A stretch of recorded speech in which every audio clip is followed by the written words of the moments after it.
Usi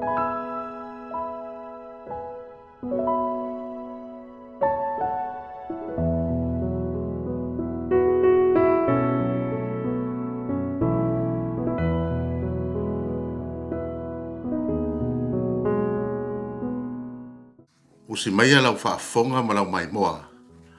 O le saunoanga whaamanuia le nei, a le sunga i le sea, Reverend Fepa'i Kolia.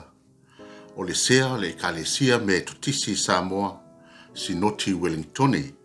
Ia al whaafenga inga fo ia le Ekalesia Metotisi Samoa i Palmerston North. Usi mai lau whaafonga ma lau mai moa. I le anganga o Kirisimasi le nei Tausaga. O te mita e patu di maatu le paia ma le mamalu o tupu ma o Samoa. Ma i o na ao se ia o i o nei. Ua papa a ao ma ala i le laumo nei. Papea vae nga uma o New Zealand. Ua mawhai o no atu i ai le maalosi o le nei pasala launa.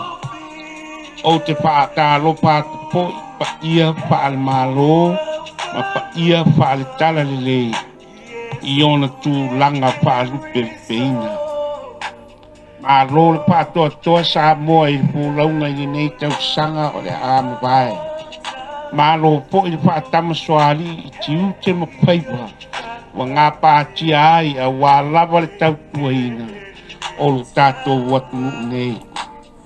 O te whaamalo whaapatoa i nā i tamā ma tina mātua i o tau paipa alo whirima. E ala i Tausaga ma angaponga. E tali tonu le pā a moe o la o tau tāpua inga te tāla. Ua whai lea ma taula ma malo si aunga o alo ma pā nau i a o onga. Whaapea so se pe au ma ngā duenga. Ua au na ai le malo pa la kotonga tu oti. Le au whai pisinisi ma Ekalesia ese iau te roni. A lele ua whaatau muawa lo tātou sa i le Kirisimasi ma le Tausaga po. A lele ua lele le se a tā ele le pepe. A lele ua masopa le tōpā ma lepe le upe ngā launga, solo le palute, ma nunu le to au oufi, ua apu de lea le Tausaga.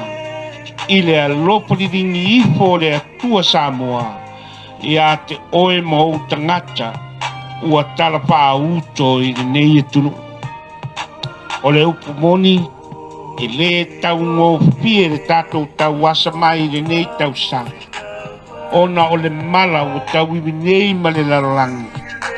E winga i le vālasi o le corona, o le COVID-19 puru maleiva. O se toa tu ngā onga le matautia ma male ale. A wā ua iai po i o tātou tangata ua mādidi wai. I Amerika, Australia, New Zealand nei. Ma isi po i atu nuu o le lalangi. Ai pāputai a pēr le pa ia o le atua. E le mapai e tangata. O na pāpupu uina lo na a au whaaloa loa.